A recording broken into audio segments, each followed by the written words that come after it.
pouvais pas me rejoindre en jet ski. J'étais face à ces énormes rochers et l'eau venait constamment me renverser.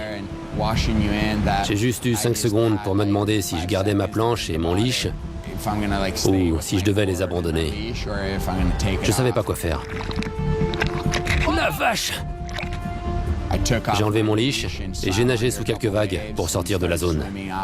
Les courants opposés l'écument à la surface de l'océan et chaque nouvelle vague qui s'élève empêche Nicolo de secourir son frère. Dans de telles conditions, chaque décision compte. Je nageais, mais mon frère m'a récupéré et ma toute nouvelle planche 7.0 s'est écrasée sur les rochers. Mais ça fait partie du jeu. Il vaut mieux abandonner sa planche que se blesser en essayant de la sauver. Ok, on y va! Les frères l'ont échappé belle. Ils s'aventurent de nouveau sur la houle déserte. On a fini la session par du surf tracté, avec la petite planche 5.10 de traction. Quand les vagues font les escaliers et te font décoller, il vaut mieux opter pour du surf tracté. Donc on y est retourné, et mon frère m'a tiré sur quelques énormes vagues mutantes.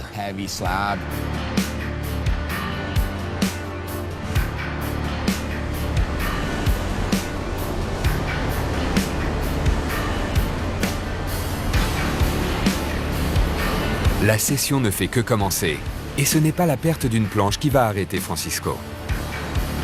Grâce à son jet ski, Nicolo peut catapulter son frère au cœur de plusieurs monstres marins.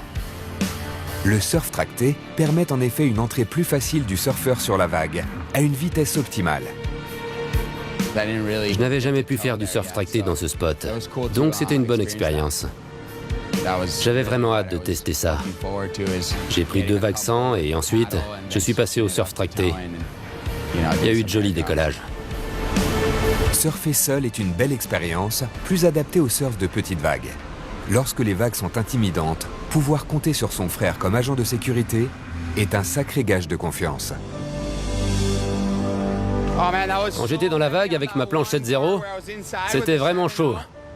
Je me suis dit, mec, je vais me faire projeter sur les rochers tellement fort.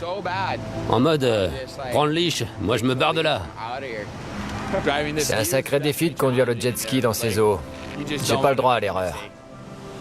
Cet endroit est tellement unique que lorsque la houle se présente, tu dois y aller. Même s'il pleut, c'est unique. La session est terminée et tout le monde est sain et sauf. Seul membre à déplorer, la planche 7.0 sacrifiée sur les rochers. Cette rare occasion ne se présente qu'une fois par an et valait bien tous ses efforts.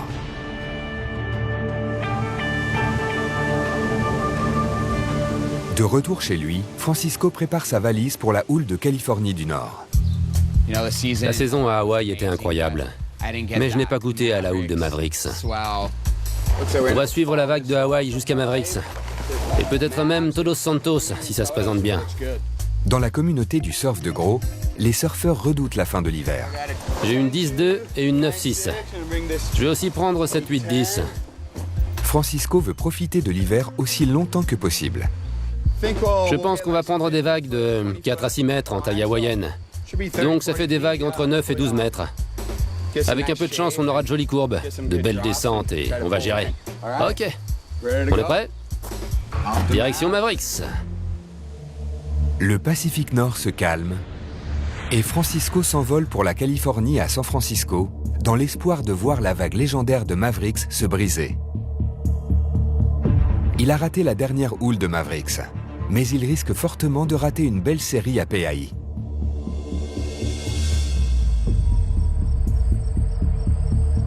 Au même moment, des surfeurs s'équipent au port de Kahului. Parmi eux, l'un des surfeurs les plus prometteurs au monde, Kai Lenny, se prépare pour ce qui pourrait bien être la dernière vague de toute la saison de El Niño sur les côtes de PAI. Cette houle ressemble beaucoup aux autres. Mais la différence, c'est qu'il y a un peu de vent onshore. Et je vois que le ciel est couvert. Ça va peut-être se dissiper, mais à PAI, à chaque fois qu'on a du vent onshore, on a des méchantes vagues. Non, c'est bon. J'attache en haut? Ouais. Je pense qu'avec ce vent, beaucoup de surfeurs ne veulent pas sortir en mer. La plupart sont sûrement en train de se remettre de leur session d'avant. Et cette houle est bonne, mais on a eu plus épique. Pour nous, c'est un peu une session comme une autre. La saison de El Niño a été intense et PAI a mis la raclée à de nombreux surfeurs. Même si la houle ne bat pas des records, les vagues offrent un terrain de jeu intéressant. On est prêt. Encore une nouvelle journée à Jaws. Ouais, ça se présente bien. La phase de préparation s'achève. Il est temps de rejoindre Jaws.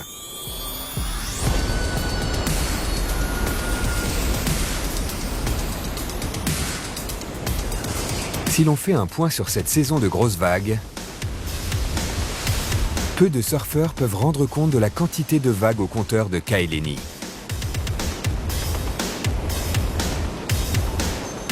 Kai a chevauché les vagues de la côte qui comptent parmi les plus grosses et les plus impressionnantes jamais filmées.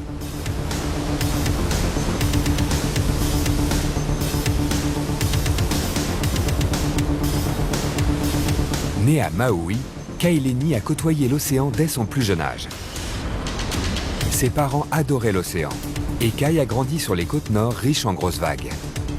À l'âge de 5 ans, il prenait ses premières vagues. Kai Lenny est un moteur incontournable de la communauté du surf de gros et compte parmi les surfeurs prometteurs les plus jeunes du monde. Il a appris auprès des mentors les plus dynamiques du surf. Robin Esch, Laird Hamilton ou encore Dave Kalama. C'est comme ça qu'il a créé son style unique. Kai Lenny a beau figurer parmi les plus jeunes surfeurs du line-up de Jaws, il reste l'un des meilleurs surfeurs de grosses vagues de Maui. Il a gravi les échelons à la vitesse de l'éclair, vague après vague. Difficile de trouver un concurrent avec un tel degré de compétence et d'éthique. Sur toute la saison, Kai Lenny est sans doute celui qui a récolté le plus de grosses vagues.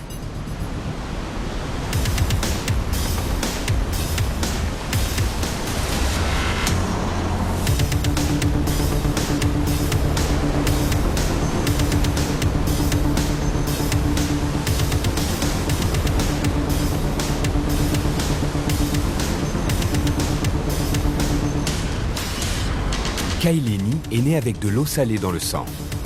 Il est aujourd'hui l'un des surfeurs les plus accomplis au monde. Du kitesurf à la planche à voile, en passant par le stand-up paddle, le surf de grosses vagues et le surf tracté, Kai sait tout faire. Et il le fait bien. Il connaît et maîtrise tous les engins destinés à chevaucher les eaux.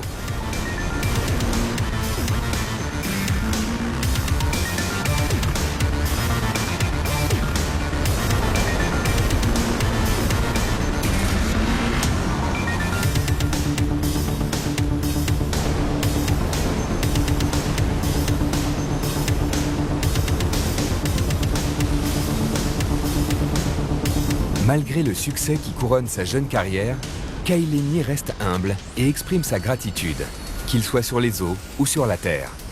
C'est l'un des influenceurs incontournables des sports nautiques.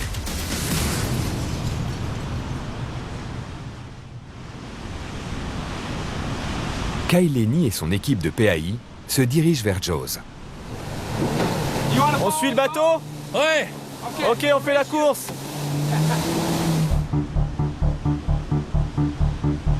À leur arrivée, les conditions semblent plus appropriées pour du surf tracté. Sors la planche de traction pour tout à l'heure. Ok, la petite? Ouais. Matez-moi cette vague. La houle est prometteuse, et on compte peu de surfeurs à l'eau. On a vu des vagues entre 4 et 5 mètres.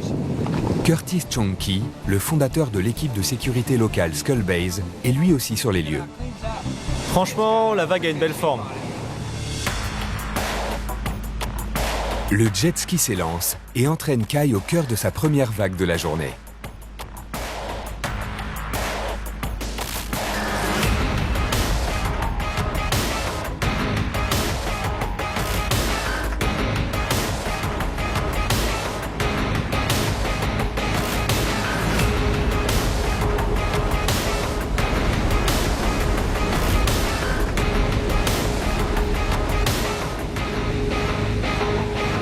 Depuis le bateau, Casper Steinface observe la scène pour sa première sortie à PAI.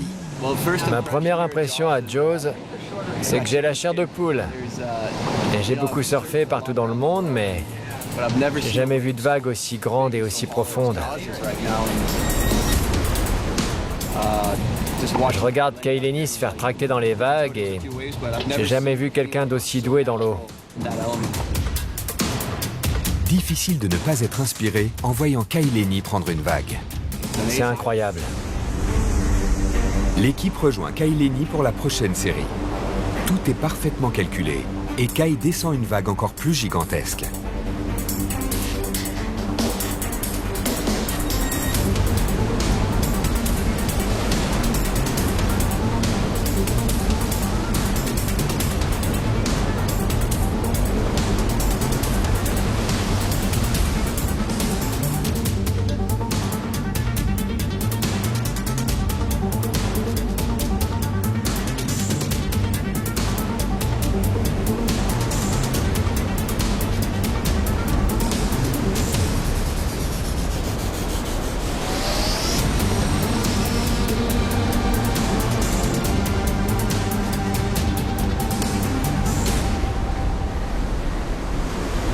Après une glisse remarquable parmi les grosses vagues, c'est l'heure de la pause. Casper Steinface se prépare pour sa première mission de stand-up paddle à Jaws. C'était marrant. Carrément.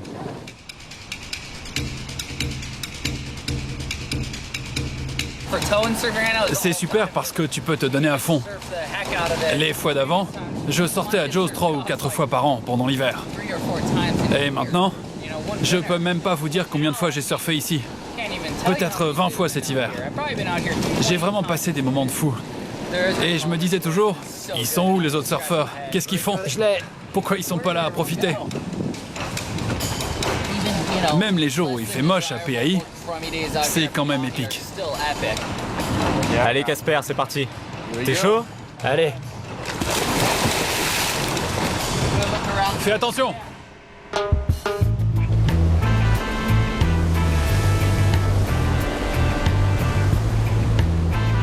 Originaire du Pays Basque au nord de l'Espagne, le surfeur de grosses vagues Axi Munien prend une belle gauche. Il se fraye un chemin et dessine une belle courbe sur la droite.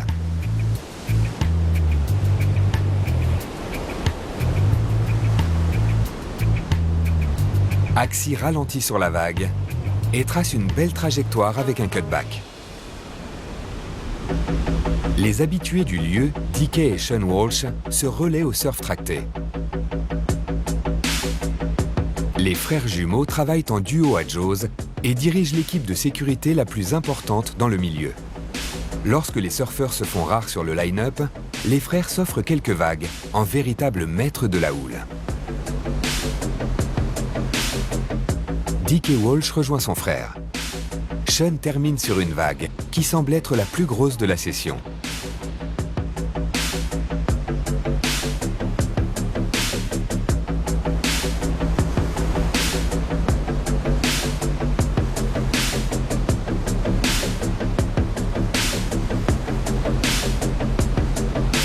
Depuis son jet ski, Kay les encourage. Allez les gars!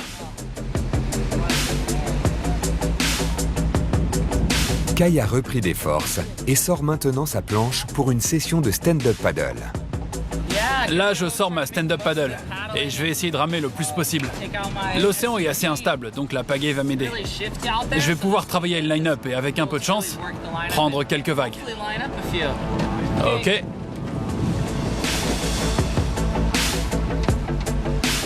Kay Lenny rame jusqu'au break et regarde Casper chevaucher une droite.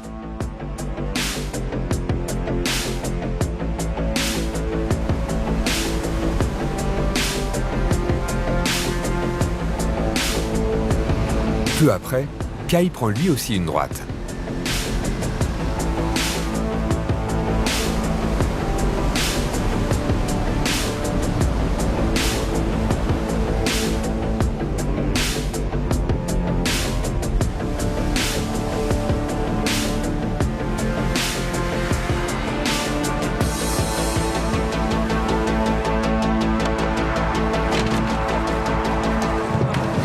C'était génial. Super. C'était une bonne session? C'était énorme pour moi. T'as brisé la glace alors? Ouais, j'ai brisé la glace. J'étais tellement nerveux juste avant. Le line-up est désormais vide, et Kai Lenny en profite pour filer sur une nouvelle vague. Le stand-up paddle ressemble au surf, à l'exception près qu'il se pratique avec une planche plus grande et une pagaie pour pénétrer au cœur de la vague. La pagaie aide aussi à garder l'équilibre et le contrôle lorsque l'on négocie une vague.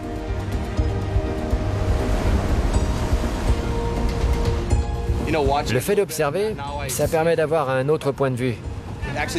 Quand on descend sa première vague, la vitesse est incroyable. J'ai adoré. Jaws est tellement puissante. Il faut bien choisir l'endroit d'où on démarre. Aujourd'hui, c'était un jour particulièrement difficile, mais c'était l'idéal pour apprendre. Petit à petit, je vais m'améliorer.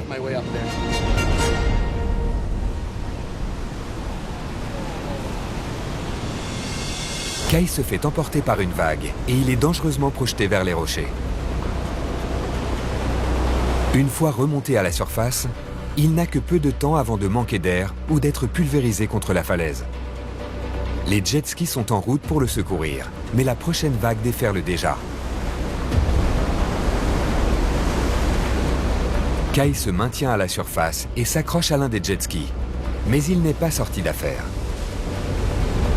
La planche de Kai retombe à l'eau et l'entraîne vers l'arrière. Kai s'accroche de toutes ses forces au jet ski. Il finit par lâcher le jet ski et se fait aussitôt avaler par une nouvelle vague.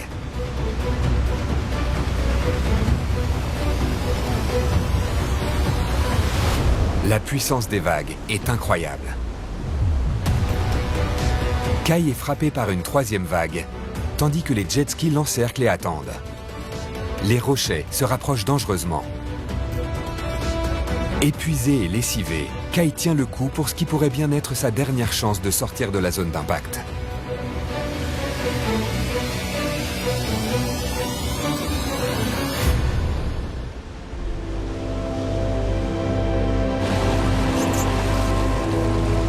Ouais, c'était sympa. J'ai pris quelques belles vagues sur ma stand-up paddle. C'était pas évident. J'ai fini par me faire renverser et j'ai perdu ma pagaie. Elle est quelque part dans les rochers là-bas.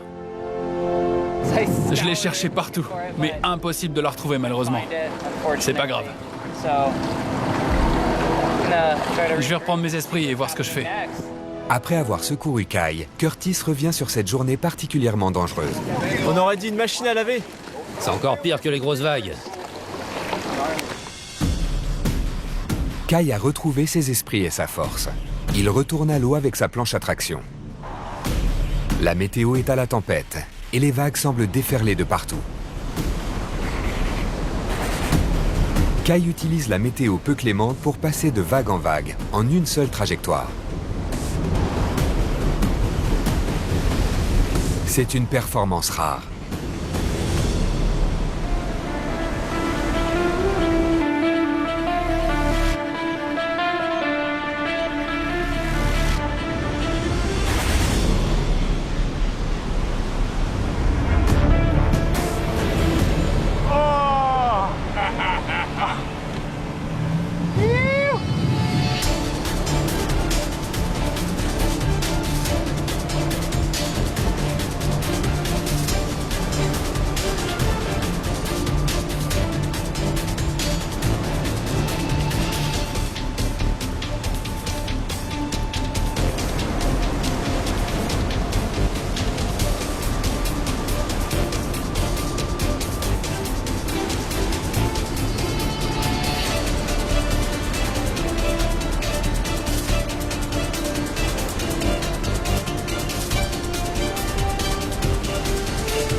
Vous avez vu la ligne de Kai?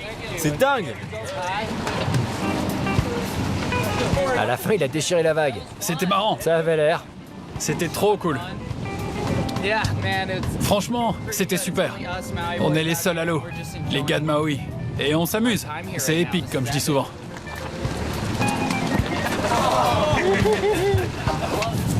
Ça va être marrant de voir ce type, Eric Apal, celui qui tenait la caméra, prendre quelques vagues. Avec un peu de chance, la plus grosse vague de la journée va se pointer et il aura droit à un tube gigantesque. Ça devrait être marrant. J'ai jamais vu Apple surfer. Vas-y, Apple! Ouais, vas-y! Oh, regarde ça! Super! C'est fou, il a l'air super calme. Il prend un peu la confiance.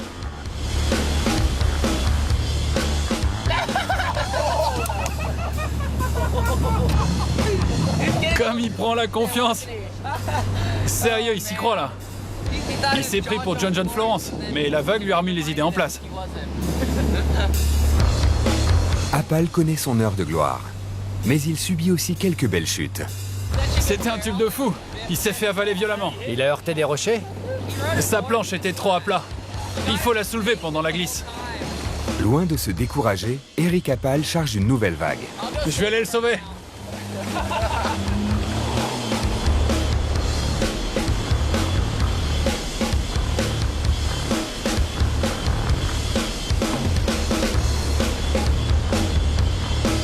Eric Apple parvient à chevaucher la vague de bout en bout.